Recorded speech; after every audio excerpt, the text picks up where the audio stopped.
Hello students, आज हम chapter chemical kinetics में जो कंटेंट लेने वाले हैं वो क्या है, रेट कांस्टेंट, और उसकी पहले लेंगे हम यूनिट्स, राइट। तो बच्चों अब देखते हैं फर्स्ट वन, रेट कांस्टेंट होता क्या है। रेट कांस्टेंट स्टार्ट करने से पहले मैं आपको पिछला याद करा देती हूँ। रेट ऑफ रिएक्शन लिया था हम लोगों ने बच्चों।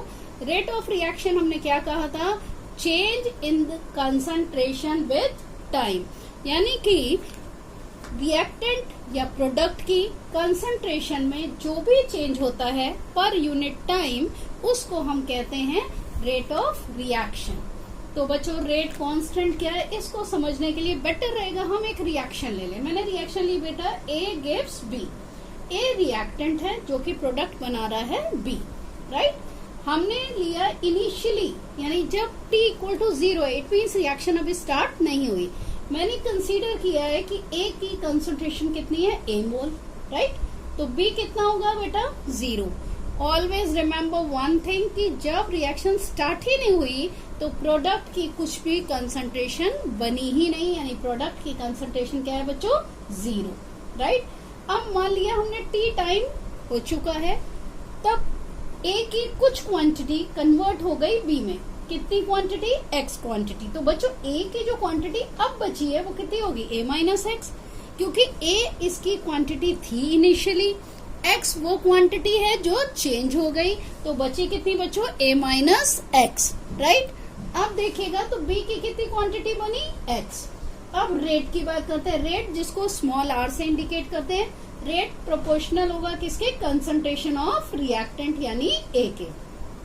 अब बच्चों प्रोपोर्शनैलिटी साइन हटाएंगे तो हम क्या लगाएंगे, एक कांस्टेंट। मैंने कांस्टेंट लिया है K। तो क्या हो गई equation, R equal to K concentration of A। अब K क्या है बच्चों, तो K है रेट कांस्टेंट, इसको दूसरा नाम है वेलोसिटी कांस्टेंट।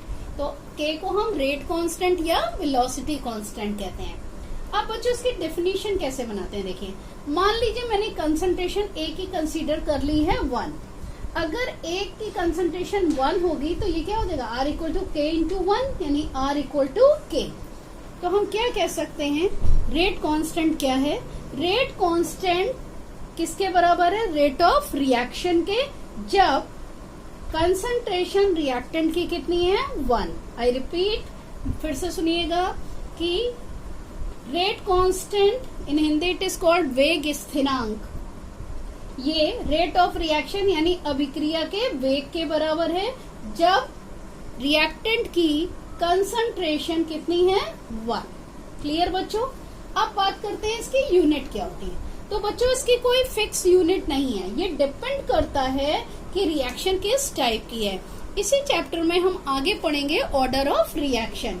तो बेटा ऑर्डर ऑफ रिएक्शन के अकॉर्डिंग इसकी यूनिट क्या होती है, अलग अलग होती हैं।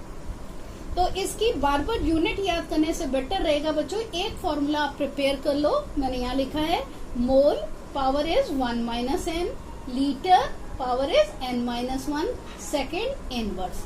अब बात करते हैं एन है क्या। तो बच्चों एन क्या है, ऑर्डर ऑफ रिएक्शन, ठीक है। मान लीजिए n की वैल्यू 0 है, यानी कि रिएक्शन कैसी है, 0 ऑर्डर रिएक्शन। तो क्या आएगा, K equal to mole 1 minus 0 यानी 1 को लिखने की नीड नहीं है। तो litre 0 minus 1 it means -1 second inverse. अब लेते हैं n इक्वल टू 1 यानी फर्स्ट ऑर्डर रिएक्शन। तो 1 माइनस 1 इट बिकम 0। जब मोल की पावर हो जाएगी 0, किसी चीज की पावर अगर 0 होती है तो वो फिगर या टर्म क्या हो जाता है, 1। तो बेटा इसको मैंने यहाँ नहीं लिखा। लीटर अगेन 1 माइनस 1, ये क्या होगा, 0। तो लीटर की पावर 0 इट मीन्स 1, तो लीटर को भी लिखने की जरूरत नहीं है। तो क्या बचा बच्चों, अब सेकेंड इनवर्स, इसलिए क्या है इसकी यूनिट सिर्फ सेकेंड इनवर्स। अब सेकेंड ऑर्डर रिएक्शन लेते हैं, n इक्वल टू 2।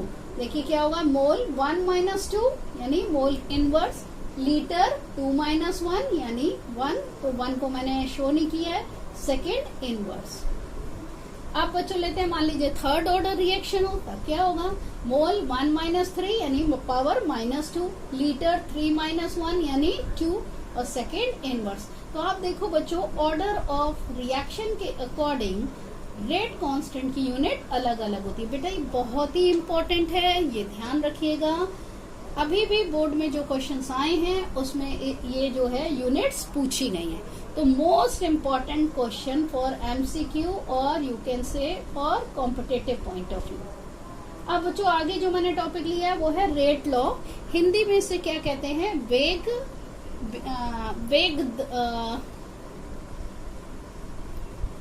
वेग समीकरण और यू कैन से वेग नियम।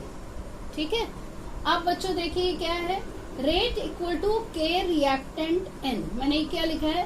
रेट लॉ या वेग नियम क्या होता है? ये किसी भी रिएक्शन का रेट, उसके रिएक्टेंट के कंसंट्रेशन और ऑर्डर ऑफ रिएक्शन में जो रिलेशन बताता है वो कहलाता है रेट लॉ। हम फिर से बता रहे हैं, रेट लॉ क्या है? रिएक्शन की रेट और कंसंट्रेशन, किसकी? रिएक्टेंट की कंसंट्रेशन के बीच में रिलेशन बताने वाला इक्वेशन कहलाता है रेट लॉ। अब यहाँ एन क्या है? Order of reaction. क्लियर बच्चों? कई बार क्वेश्चन ऐसे ही आता है कि कोई रिएक्शन दी होगी, आपको उसका रेट लॉ बताना होगा। बेटर रहेगा कि हम इसके बाद इसका कोई एग्जाम्पल ले लेते हैं। बच्चों आगे देखिएगा, मैंने एक न्यूमेरिकल लिया है। Reaction 2A + B + C gives D + 2E। इसके लिए आपको लिखना है रेट लॉ। रेट लॉ क्या बताया था मैंने आपको? याद करिए, वेग नियम हिंदी में। ठीक है बच्चों। अब इसका रेट कैसे निकालेंगे? R इक्वल टू के क्या है? वेलोसिटी कांस्टेंट, कंसंट्रेशन A की और पावर मैंने ली है x। अब बच्चों आपको लग रहा होगा कि यहाँ पे 2 लिखा है तो मैंने 2 क्यों नहीं लिया? तो बच्चों ये जो पावर होती है वो होती है इसकी ऑर्डर ऑफ रिएक्शन, और ऑर्डर ऑफ रिएक्शन जो है वो हम कैसे निकालते हैं वो आगे न्यूमेरिकल में निकालना मैं आपको सिखाऊंगी, क्योंकि अभी हमें ये नहीं पता है कि इसकी जो कंसंट्रेशन है, ए की जो कंसंट्रेशन है उसका इफेक्ट इसके रेट पर पड़ता है, नहीं पड़ता, या कितना पड़ता है। इसलिए मैंने क्या लिया है? एक्स।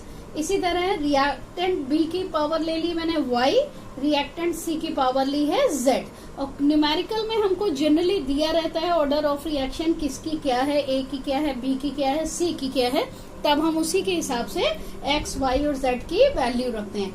अभी इसमें हमें कुछ भी नहीं दिया है, सिर्फ इतना ही दिया है, रेट लॉ बताएं। तो सिंपल आप इतना सा लिखोगे तो आपको फुल मार्क्स मिल जाएंगे बच्चों। नेक्स्ट लेते हैं रेट एक्सप्रेशन, यानी वेग व्यंजक लिखना है। एक रिएक्शन मैंने लिया है 5Br- यानी bromide ion, BrO3- bromate ion, 6H+ gives 3 bromine + 3 water.